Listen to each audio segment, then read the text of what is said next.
తరుణ్ హోలీ ఢిల్లీ ఉత్తమ్ నగర్.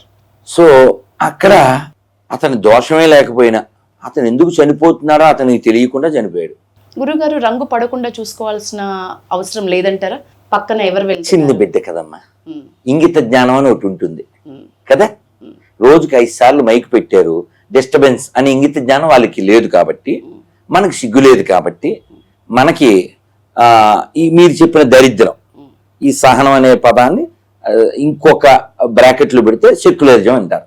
నేను దరిద్రం అనే పదం వాడాను కదా. ఇప్పుడు చిన్న బిడ్డని నువ్వు క్షమించకపోతే 9 ఏళ్ళకి పెళ్లి చేసుకోవచ్చు అని తీర్పులు ఇచ్చే దరిద్రులున్న కాలంలో ఉన్నప్పుడు, 9 ఏళ్ల పిల్లని క్షమించలేని దరిద్రులున్న ఈ కాలంలో ఉన్నప్పుడు టాలరెన్స్ మనొక్కరికైనా ఉండాలి కదా. మీ నాన్నగారు ఉన్నారా, ఇది ప్రశ్న. ఇంకోలా అడిగితే ఎలా ఉంటుంది? అప్పుడు మీకు చెప్పులు లేవా? చెప్పులు బయట ఉండొచ్చు, మరి బుద్ధి ఎక్కడ ఉంటుంది కదా.